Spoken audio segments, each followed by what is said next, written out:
Yeah, and also something that I know you're dying to get into, the Cara Delevingne story, which is Cara Delevingne, should I say. Yeah.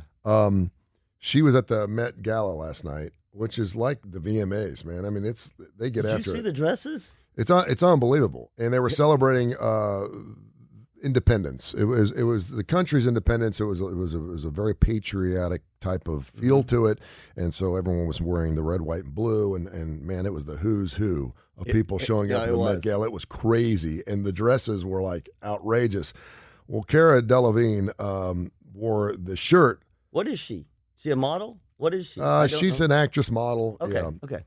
That said, "Peg the patriarchy," and someone's like walking up, and it looked like a painter's vest almost. It was sexy, but it looked like something she just threw together. You know? Yeah, it didn't look like several of the other dresses. No, and a lot of people were like, "What does that mean?" And she's like, if I have to explain it to you, you probably need to go Google it. And then someone said, what's peg mean? Oh. And she's like, okay, if you don't know what peg means, I didn't know what it meant. So I did not watch last night. So somebody was asked, this was in an interview. Yeah, on the red carpet. I didn't see it. And she's like, okay, go Google peg. Sorry. And they're like, okay. And then you can see the dude and the guy's in his face like, oh my gosh. Well, if you Google, and she goes, if you Google peg, the first thing that comes up is not that. It's the cartoon. No, it's just it's a thing that sticks in a hole. I mean, it's a non-sexual thing. So the first definition, you got to scroll down. She said, I'll paraphrase it for you. It's called sticking it to the man. Yeah. In a couple of different ways. Yeah. It's sticking to the man, but it's and her writing Peg the Patriarchy wasn't a sexual overtone at all. No. It was about sticking it to the man. Yeah. And if you don't know what pegging is, go look it up. You go look it up and then come back to us in about 2 or 3 minutes. Get on your phone and go, holy crap. Because if you're a dude, you're like, what? And so I took it because I knew you were like, I'm not going there. I'm like, oh, you're going there because this is what Kurre and Klapow do. We go there. We will go there, and you will go there. I know. And you should be happy that I brought it up to you before you came in here because we were going there, and I thought, and the only reason I brought it up was because we had a thread going with a friend of ours, and I can't believe he didn't know what it was. Yeah, that's the Brian Christine at Urology Centers of Alabama. He knows everything. About I thought things. For sure he would have known. He's like, no, do tell. And I'm like, you don't know what. That's really interesting. I was surprised. So I turned it into a dating trend.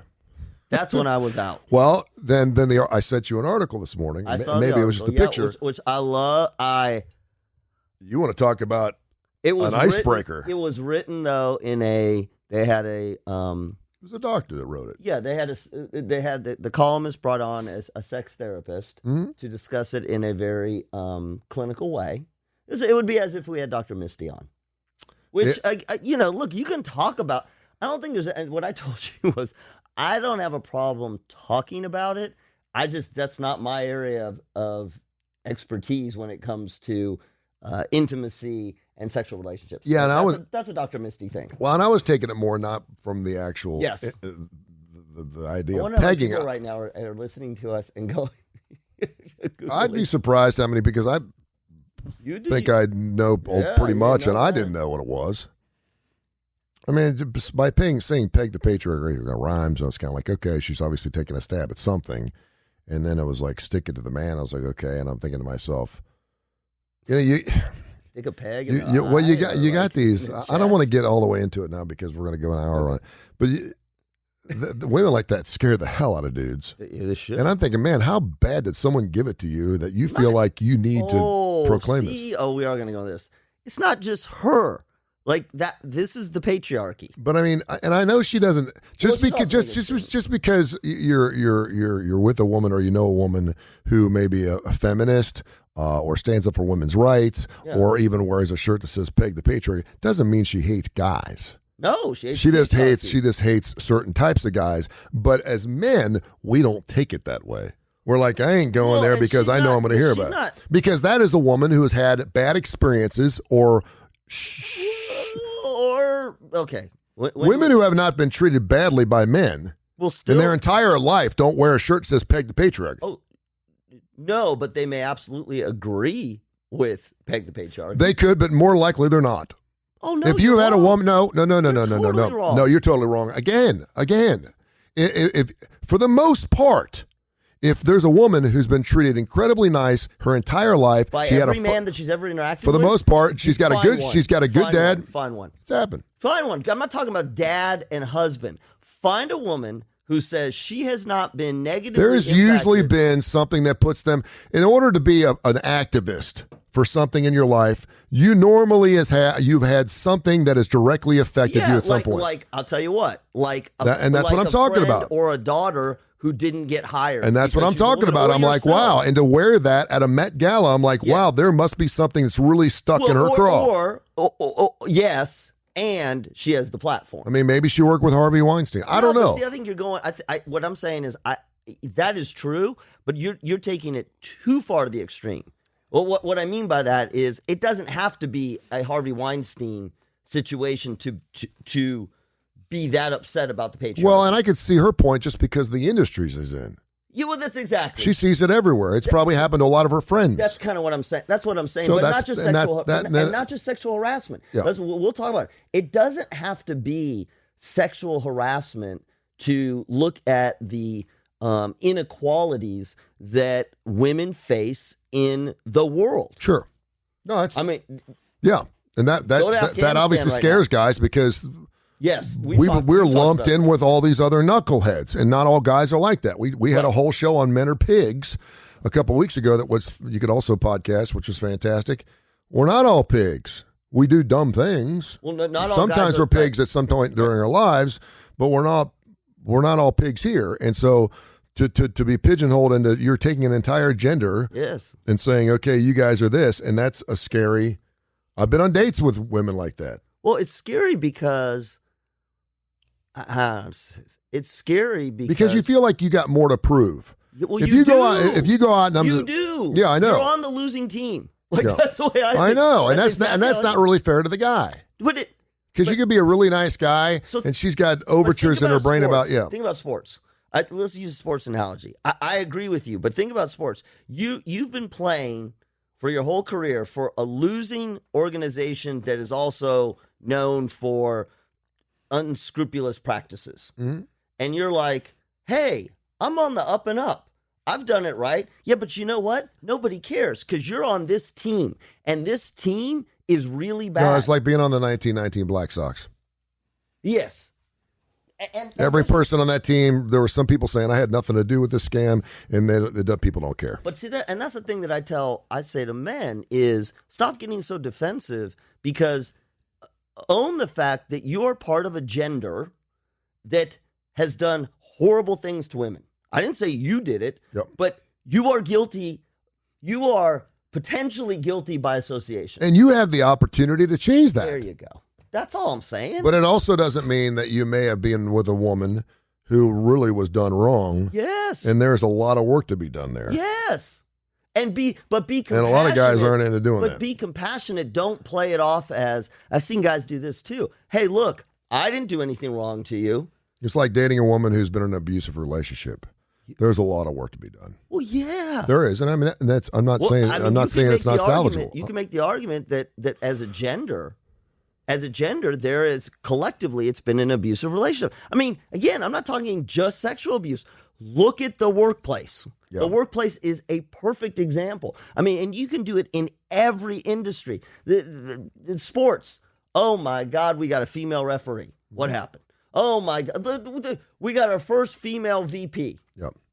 So that's my part, and that's where the patriarchy is the idea that men have created historically unfair, biased practices against women in order to stay in power and control. And you know what? They've done a damn good job of doing that. Yeah. They've done that. And now, and this is what I think make a lot of men nervous. And again, not sexual harassment. They watch women are rising up. They have to compete with women in the workplace. Look, she's running for VP. She's going to be VP, and you're going to be VP. Oh, guess what? She's smarter than you, so you don't get to, and you no longer get to play it because you're a male. And you know where you've seen that most? During the pandemic. Yeah. Yeah. Yeah. If you're a woman out there right now and you own a business, you know exactly what I'm talking about. It has been super hard on you. It's been super tough on you getting your back on your feet. I know 3 different independent women who own businesses that were very successful before the pandemic and can't get help. And I don't know if they're not looking in the right spots because money knows no gender. They have kids? They do. Yeah, so there's the other expectation that still has never changed. And it's like, it's they were on the cusp of maybe doing something where the business was going to provide for the entire family. Yep. The father certainly had his job at his corporate thing or whatever. He was doing his thing and nothing changed there. But they had their side gig and they were doing their thing and it was successful and it was doing very, very, very well. And it just broke apart. And now they're kind of like, they feel like they've been set back to the Stone Age. And that sucks. Right, and he's not gonna. And then there's the soul, there's special loans out there for women businesses. Okay. Of course. As there should be. Had a nice conversation with Brian Christine this morning, our good friend. Listen. Let me ask you something. I'm glad to be. I am. I don't know. I'm honored. I'm glad that you all consider me friends and that you loop me into I would say disgusting. These discussions. Yeah, it's great. Urology Centers of Alabama is where Dr. Brian Christine is. Yes. We used to do a segment with him every week. I asked him this morning. I said I would love to bring your segment back as a show. He's like, I'm in. I was like, man, and this guy is great. He makes you feel so comfortable to talk about the most taboo of instances, and obviously it's usually below the waist. Actually, I'll be there next week. Are you? Good. For prostate health. Okay, good. Awesome. I'm going to let you know, last time I didn't get an exam. So Brian is really, really authentic and true to who he is. Yes. If you're a doctor that looks at penises all day, you have to be. And that's what he does. And that's what he does, and he's the best. I've taken my boys there, and I'm going to go in and have a checkup here in the next few weeks. Don't go tomorrow, because I'll be there. Okay. I don't want. Oh, you're going to be there tomorrow? Not for that purpose, but I'm. So, but he's fantastic. I'm sorry, not tomorrow. Next week. Sorry, I'm sorry. Next week. You can go tomorrow. Okay. So I threw that story out about Peg the Patriarchy, the shirt that Cara Delevingne was wearing at the Met Gala, which is it's hoity-toity. It's hoity-toity, but man, I mean, Megan Fox. I mean, it's got Machine Gun Kelly. They did a show with him. I mean, it's VMAs almost like. I was kind of like, wow. I mean, some of the clothes they wear, and it was they have somewhat of a standard of what the show's about this year. It's patriotic. It's your independence, and that's why she wore the shirt. Yeah, and so she wore a shirt that said "Peg the Patriarchy," and she was asked about it on the red carpet. What does that mean? And she's like, if you don't know what that means, then you probably just need to Google "Peg the Patriarchy," and I'll leave it go at that. Can you see? I'm sorry. Can you just imagine the reporter going through their head like when you get that response? Well, I didn't know. I mean, when I read it, I thought, okay, patriarchy, we're talking about a higher something or other and peg it, and that either means support it or hammer it. And based on what I know about her, I thought, okay, this probably means hammer it. Okay. And she basically said, I'll paraphrase for it, I'm sticking it to the man. Yeah. And so I was like, okay, so who the man is. I'm not sure who the man is. And obviously this is, it's kind of like the World's Fair. You have everyone's eyeballs on you. And so it's your opportunity. It's a great platform for a lot of celebrities to sell their fragrances and do whatever they're doing. And I don't know enough about Cara Delevingne in her past and why she feels this way. But and then I thought, okay, and then they said something. What are you saying, peg? Because they're both P's. She's like, you don't know what peg means, and he's like, no, and she kind of knew he didn't know what peg. She's just mad. She told. Yeah, and she's like, Google it, and so I didn't know what it meant. I'm sorry. When she said that, can you imagine how many people watching were Googling it and going? If you're listening to the Tony Curry Radio Network right now on KCAST Radio, or you're watching us on Facebook, just I'll give you about 10 seconds. Go Google pegging. And make sure your kids are not around, please. I didn't know what it was. And so And so then obviously I got hooked up with a link. And then there was this doctor, this sexual doctor that was talking about, and this woman wrote this article saying that my boyfriend came to me and had this idea of doing this. I guess I call it a dating trend or something. It's not. We're stuttering, so that should tell you something, right? It's not a dating trend. It's a sexual practice. Well, it could be considered a dating trend. Well, yeah, but it's not a dating trend. It's a practice. And of course, she was like, "Oh no!" And then she's like, and then I was intrigued. And I thought, and it's basically. I'm so glad you're doing this. It's the woman doing to the man what the man does to the woman. That's the best way I can put it. She is she's the dominant one. And anatomically, she's the dominant one. That's right. And there's only one place where it can go. Okay. So then I back up and I go, okay, wait a minute. This Peg the Patriarch, what is she talking about? It's basically. It took you this long? No, I was just thinking through it. I was this. trying to think how I was going to convey it on our show today without being too nasty, because I know people are driving their kids to school. Yes. And I'm thinking to myself, okay, this isn't a woman I go out with. That's the first thing I thought about. Because if she's got a problem with men, because here's what we do whenever she doesn't have a problem, man. She has a problem with the patriarchy. Yeah, but then she said, stick it to the man. Yeah. Now who is the man? Well, come on. There's a historical precedent for that. Yeah. The man is men. Okay, well, that's me. That's me. That's me. I take it back. Because that's the thing. The patriarchy is represented by men who unfairly and sometimes unscrupulously take advantage of their position of power against women, and they prevent women from rising up and being equal. And now, again, the response from men is, well, I'm not keeping her from doing anything. Yes, you are. Yeah, you are. Because it happens in hiring all the time. It happens in the film industry. And so it's that classic. We had the whole thing about unconscious bias, right? Yep. Because that's what I was saying to you. The man historically has roots from the 50s, 60s, and 70s. Like first it was a racial thing, the white man. Yep. Then during the Vietnam era, it was a governmental, right? And now the patriarchy is men who have driven women into all kinds of compromising situations, from workplace to sexual harassment. And she's done, and a lot of women, the reason a lot of women are done is two things. You say this all the time. One, women are rising up in power. Mm-hmm. They're in more powerful places. They get to say they're done, and they get to fire the man who. Mm-hmm. That's number one. And number two, I think it's the whole thing. It's whether social media, there's this collective. It's a collective movement. It is a hey, wait, I got screwed over too. I did too. And we've said this. I see a lot of white males ages. Typically, it's 50 and above who are scared, threatened, and as like you say in the South, all bowed up. Yeah.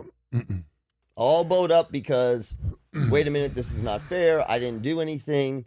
And that's what it is. Could this be... By the way, can I just tell you, I'm sorry, this is Kurre and Klapow show. Yeah. I have seen this kid on Baywatch get eaten by the shark now every day this week at the same time. I'm just going to let you know, I can't stop watching it. He's going to get eaten, and then he's going to... I'm doing a Joey Chandler thing. We're watching Baywatch. Yeah, and it happens every morning. He gets eaten by the shark at the same time, and then David Hasselhoff's going to make out with... Could it not be that...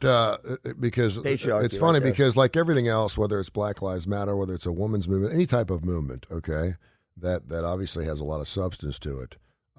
It seems like there's... Assuming that there's a guy at the top, he's like, let him have that, let him have that, let him have that. Let him feel like they're moving forward. Let him have good. Because it's never going to change. Yeah, and that's kind of where we feel out. It rises up and then it comes back down. It rises up and it comes. Yep. Now I think we've moved light years over the last 15 or 20 years for women's rights and Black Lives Matter and everything else. But it's still, everything just kind of centers back out again. And it kind of feels like we may be a little above where we were before. But you know why we are? See, here's why we are. Again, we talked about this. It's generational. Yeah. It's generational. There are a lot of mostly white males over 50 who are going to be dying. And I think a lot of it retiring. I shouldn't say the dying. Or retiring. I think a lot of it has to do with motherhood. In what way? If men were the ones getting pregnant, then women would rule the world. Period. Mm-hmm. If men were the ones who gave birth, we would be the ones staying home with the child. In most cases, maternally, emotionally, for the most part, women do want to stay home. They take more of the paternal leave than men do. It's also expected, though. See, it's a double. It is expected. It's expected because but in most cases, the women want that too. Now that doesn't mean that they should be held down. No. But it is But that's a societal thing. If you're in a situation where a man can work and you only need one income, and you give her the opportunity, it happened to my family, and you give her the opportunity to stay home, they will stay home because they want to, and I want them to. But because we'd have to get a nanny, we'd have to hire someone, you want to be with the kids, blah, blah, blah. But you're making, listen. And I'm not saying it wouldn't be totally flipped if guys were the ones staying home. But that's, again, that you make a great. So they're starting off late. No, but you make a great example of the expectations on women. Now think about this.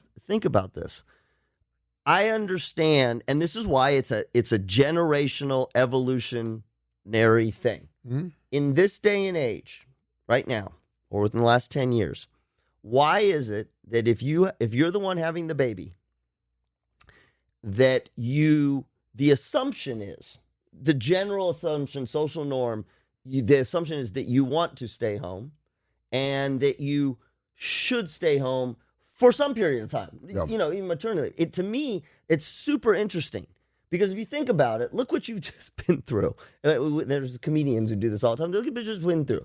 You've been, for 9 months, you've had your body contorted out, unbelievable, and you've either had your stomach ripped open or it pushed out the pinhole and you've got milk coming out and you're oozing everywhere, right? And then we go, and on top of it, you should stay home with this screaming thing that doesn't. If you think about it, it would almost be the opposite. Yeah. Okay, I went through this. I'm out. Yeah. You stay home. That's the part. And again, I understand maternal instinct and stuff, but just from a logistics. No wonder there's postpartum. Yes. And look at us, men. Look at us. What are you depressed about? Look at it, get a baby. It's great. I'll change finally out of your body. Right. What do you? I mean, I think that is. And that's what's changing. But you're right. If men had babies, then there would be a differential in power. And so now there's a correction. You always talk about this. It's like the market correction. Only the difference is I don't know how you say it. The market has been over here forever, and now it's changing. Yeah. And as a guy, it's so interesting to me how threatening that is to guys. Like at so many different levels. Yep. And when I say threatening, just makes you uncomfortable. I mean, I can't tell you. I have heard stories from clients that literally there are men in certain organizations that will not get in an elevator with a woman for fear that they may be accused of sexual harassment. Really? Yes, I'm telling you the truth. Like more than one. I don't want to go there because I could get, you never know. Right.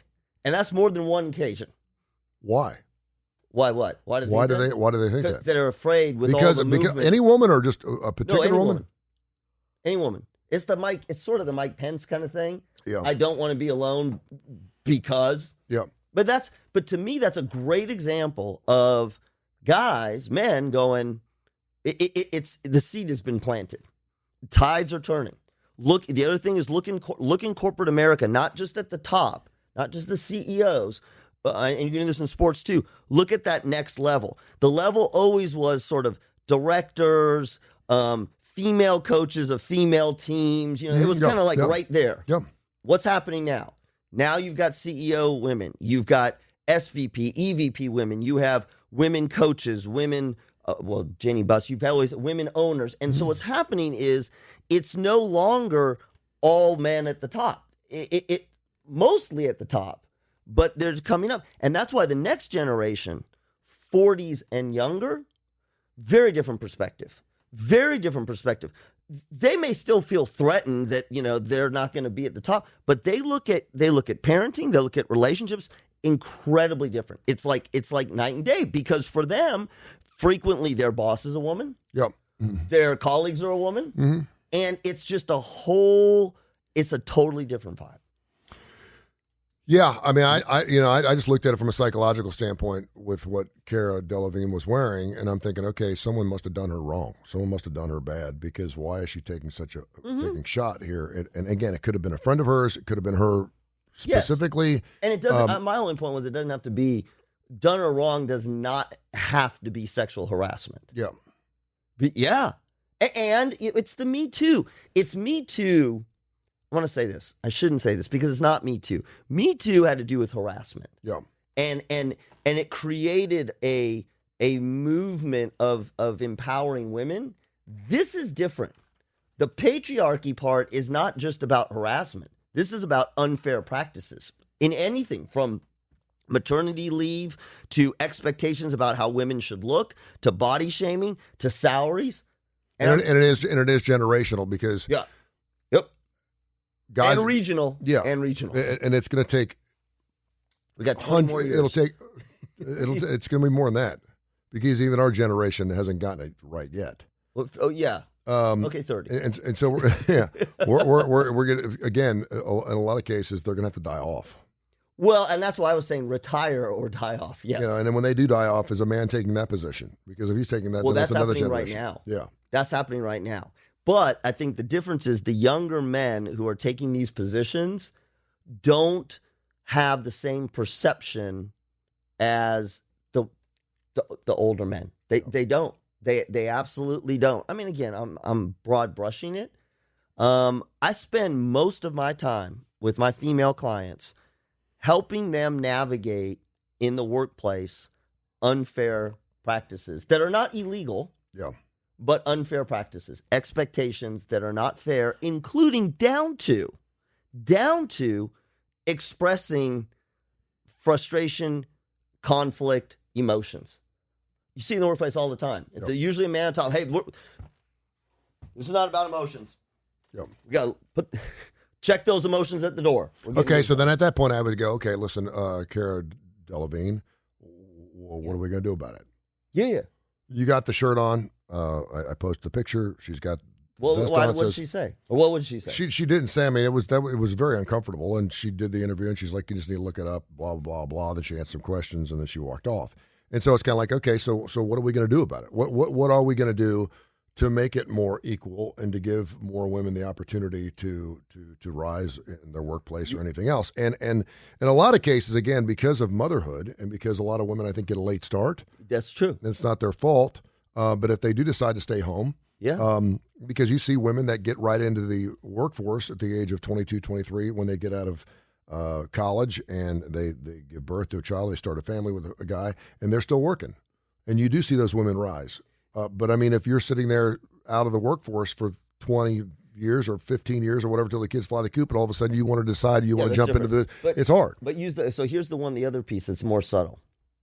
So use the one you just described, which is woman goes to college, gets out, gets in the workforce, decides to have kids, is on maternity leave, let's say 8 weeks. 8 weeks, not 10 years. Yeah. Maternity leave, 8 weeks. Kid goes to daycare, and she's back in the workforce. So for all intent and purposes, she's not that much behind, right? It's not 10 years. Yeah. So what you get, though, is then she's back in the workforce and she's doing all the things. And that's where the expectations come in. We saw this a lot with COVID. There are expectations, societal expectations, and I would argue women putting irrational expectations upon themselves, which is, I've got to kick ass in my job like everybody else wants to, who wants to rise to the top. But at the same time, I got to be a kick-ass mom. Yeah. I got to do right by the moms. In fact, you see this with working women, I got to do my job well, and I got to be as good of a mom as the moms who are not working. Yeah. And what's interesting to me, at least I see in the corporate setting, again, more traditional corporate setting, is men going, hey, we want you to be a part of what we're doing. I mean, we totally want you to be a part of what we're doing. We're going to go out for drinks, after at 5:00. I'm taking the kids to soccer practice. Well, you can do what you want. Yeah. And again, I always wonder, where are you, dude? You're going out for drinks. Where are your kids? Yeah. Because that's the part of the story. And then, one more part, you get the younger guys, 30, 40, who want to raise up in the corporation. They got kids at home. Mm-hmm. They're telling their wife, listen, I need you to take them to soccer practice because I'm going to go out for drinks. Yeah. They would be scared to death to say, I can't do it because I got to take my kids. Yep. That's where things are changing, though. That's where the younger generation is changing because your boss is now 45 and he's doing the same thing. Yeah. I got you. This is the Tony Kurre Radio Network. Kurre and Klapow here. A little uncomfortable? No, I don't really know what else to say. I mean, I'm just, when we decided to adopt our first child, I asked my wife who's staying home. Because we knew we had, when you adopt a child, someone has to stay home. That bonding process has to be complete before you can do anything. And I said, do you want to stay home or you want me to stay home? She was making more money than I was. It was going to be better off if she went back to work financially. And I said, I'll stay home. Now, I was hoping that she'd say, I want to stay home because I wanted to work. Mm-hmm. Right. And thank goodness it turned out. She's like, I want to stay home. And I was like, great. Then I'll continue to work. I'm going to do some extra things because I got to make up the disparity in money, blah, blah, blah, blah. And I did that. Was I the perfect father? No. I did the best I could. Was she a great mom? Sure. And then you get to that point where, you get 15, 16, 17 years in, and that's where sometimes you have particular rubs and disparities and thought processes just from the standpoint of, hey, listen, I've done this for 15 years. Now I want to get out and start my life. Yeah. And I want to go out and start my career. And I'm like, okay, well, it's not very, very easy to start a career when you're 37, 38, 39 years old, but knock yourself out. And that's what a lot of women are forced to do. And, that's...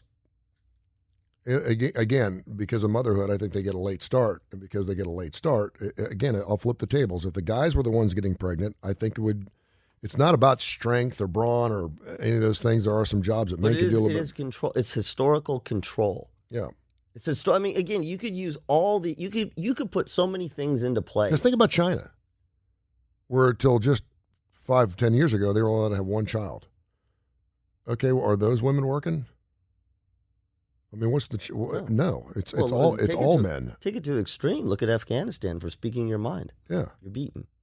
Yeah, men aren't beaten. No, that's sad, by the way. Super sad. Amy Winehouse would have been today. Oh, God love her. I know, right? 45. She would have been 38 today. Oh my God. Yeah, she died young. And Nas, you like Nas? He was at the Met last night. Yeah. So weird, dude, man. I always try to think outside the box, and I try to understand. Yeah. We're looking our See, we grew up in the Alice Cooper, David Bowie, makeup, so it's weird Iron Maiden, Spit and Fire, and a lot of it's kind of like, okay, Ozzy Osbourne to an extent. Yeah. Is it really demonic? Do they really believe in what they're doing? Do they really think these things, or are they just doing it for sheer shock? Right. And we like to think that it's a little bit of both because it adds value to that shock. It's like, whoa, if he really believes in demons, blah, blah. Sometimes I think that he is, but people continue to buy into his music and his videos and what he does, and he's continually, he came out of nowhere. Did you play Black Sabbath records backwards? Oh yeah. He's 48, by the way, today. Nas. Yeah, he's an old rapper, dude. Yeah, Nas is 48 years old. Isn't that amazing? Well, Madonna's 63. I watched that video again over and over and over again. She's got a big ass. No. Yeah, she does. It was appropriate for her. It was appropriate for what she was wearing, but I cannot believe. Well, maybe she doesn't care at this point. Again, she's one of those people that, whatever. It was okay for her. She's 63 years old, but if she said, do I look okay? Do you think that she walked up to somebody and said, do I look okay in this before I walk out there? Does my butt look fat? Does this bustier make my butt look fat? No, that bustier looks super uncomfortable. It looked like it was. She stumbled. Well, because She stumbled. She almost fell down. Because, like, look what she's. Well, you've talked about this. Can you imagine? I felt like I was watching my grandmother. Oh, see, I didn't think that was that bad. I did. I was trying to think who would you. Cher probably would have been a better example of what you're watching your grand. Like if Carole King came out in that.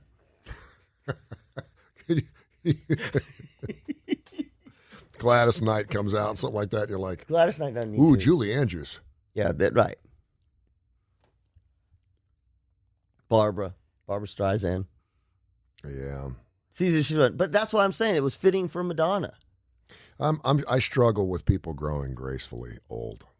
Well, we don't. In our society, this Western side, we do everything we don't want our celebrities to grow gracefully. We don't want ourselves to grow gracefully old. No, we don't. We do everything we can, but there's some things that, quite frankly, all the exercise and pills you take they don't. You can tighten anything, dude. You can do whatever you want. You can tighten anything, put a makeup on it. Change a damn thing. That's what they did for Madonna. Yeah. And she stays in pretty good shape. Oh, yeah. I mean, that was the other thing. Listen, and that's another thing. Guys get more distinguished as we with get their older. Fat bellies. Well, you look at someone like Mick Jagger, he ain't got a fat belly. He still looks good. Robert Plant, he still looks good. Peter Frampton still looks good. Mick Jagger didn't look good. And I think that plays into maybe the peg the patriarchy too, is because like and women will tell you once you turn 40, there's no roles left in Hollywood unless you're Glenn Streep or Glenn Close or Meryl Streep or Glenn Streep. The two of them should do a movie together. I mean, unless you're doing an old lady movie where you need an older woman, then there's no room for you. Right. Yeah. I mean, look at who's the actor? I'm sorry. Yeah, Tom Cruise is 97 years old and he's making Mission Impossible 23.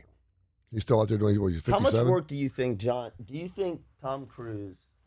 I mean, And hell, Bruce Willis right is still doing Die Hard movies. He's fixing to make another one. I mean, just think. Harrison Ford is 74 years old, and he's working on. They had to take 3 months off because he broke his arm because he was frail, and he's making Indiana Jones 5. That's what I'm saying. I mean, Clint Eastwood is what is he 90?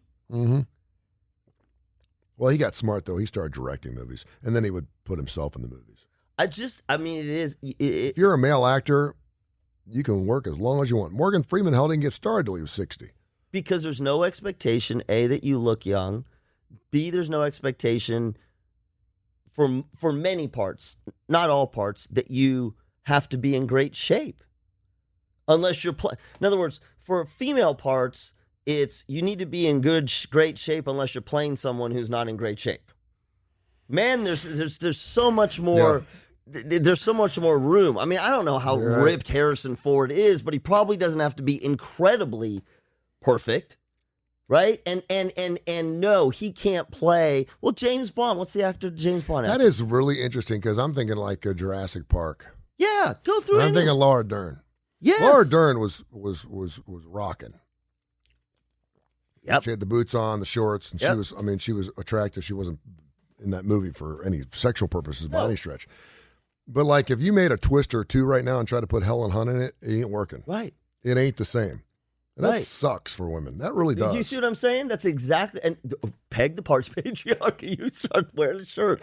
Unless you're playing M in a James Bond movie where you already played an old cranky woman. Right. You ain't getting that role back. You see what I mean? I mean I think that's a really good example of that's not. I guess Gal Gadot going to be Wonder Woman in 15 years? Hell no. No, but that's... Even if she looks good, that's unfortunate. Linda Carter still looks good. Yet you can bring Ben Affleck back as Batman 15 years after. That is a great example of not just the patriarchy, quote unquote. That's a great example of societal norms, right? But what are our expectations? Why not put Helen Hunt in that movie? But is there fault there? What? Is there fault there? Well, it's not fault. It's not it's not right. It's not fair. It's not equitable. We've and again, this is because it's been generational. And there is a movement now to say that's not right. We shouldn't do that. Now the problem you run into is again, who's buying tickets? I know, and that's the other thing is unfortunately it doesn't sell. Well, and this is where it plays on itself because then it sends a message to younger actresses or young women. I told you this. I don't know if we said on this show.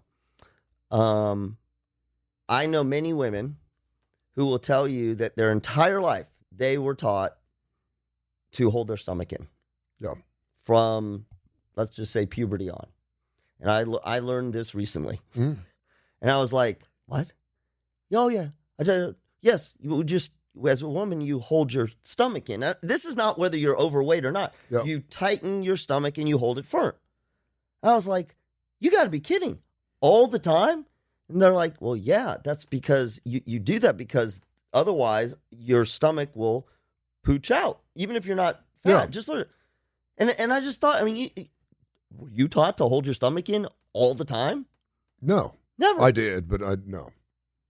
You did too? I always hold my stomach in, yeah. Did you hold your stomach in or hold your chest back? No, I always hold my stomach in. Really? Yeah. Okay, well, okay. I've just done it because I did it yesterday. But I mean, But that's the expectation. now at 55, I got more comfortable. It depends on who I'm walking up on. Are you holding your If I'm stomach? going, ooh, I think we all do that. We all, get a little more, But that's the thing. We create that expectation, and then women. So why are women? Is that generational? Why are all women told to hold their stomachs in? Like if women are watching right now, are you told to hold your stomach in? Yeah, Manny. Why? Oh, yeah. Why? Just because? So that you so guys won't see anything, any pudge. Really? Yeah. I did not realize Because that. again, if you look at a guy who has maybe he's in good shape and there's a little pudge, we don't think twice of it. Sad. I'm glad. I mean, I'm glad that's what we should be understanding as men. It's not just about being horrible monsters. It's about like, come on. I mean, again, I always say, it's like, look at us. We're like big fat slobs. It's fine for women to be big fat slobs. Yeah. If we can be big fat slobs, they can be big fat slobs. Do you think it'll change though? Because I think a lot of fathers now understand that. And I said it to my daughter the other day. She's like, I don't know what I want to be when I grow up. She wants to be a veterinarian. Seems like every girl wants to be a veterinarian. I said, do it.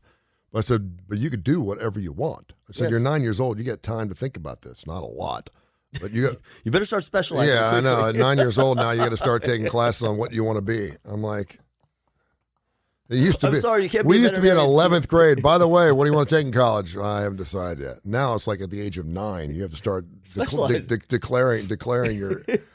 No, but I mean, as a father, I'm like, yeah, you can be this big, beautiful world we live in now, as opposed to the one that my mom and dad lived in. You can do whatever you want. I mean, you can be an astronaut. You can do whatever you want. You could be president of the United States of America. You didn't say that 20 years ago. But you wouldn't say this to her. But you could also say, but just don't take my job. Well, yeah, I was just gonna say that. I mean, you wouldn't say this to her because she's 9, but you also could say you have an unfair disadvantage in this world right now. I'm not going there yet. No, I know because she's 9, and you don't have to say it. I think as a parent, what you do is you say what you say, and then as they get older, they realize it, they see it, and what you hope is, particularly your daughter who's young, that as she's growing up, that trajectory, that ceiling gets broken. And again, in her lifetime, she's only 9. We've had the first black president.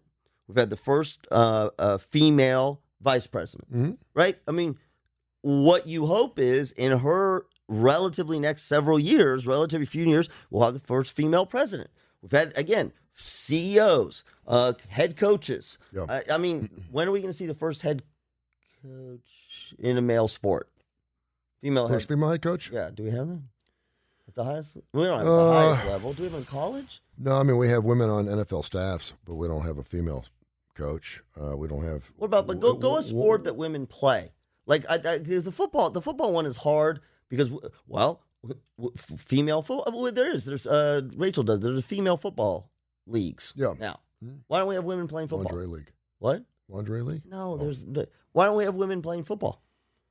Oh, we do. Rachel did. You did. You had a Vanderbilt kicker last year. Oh, come on. But that's you did. But that's not playing football. No, it's because physically it's why no women against women. You could. Right.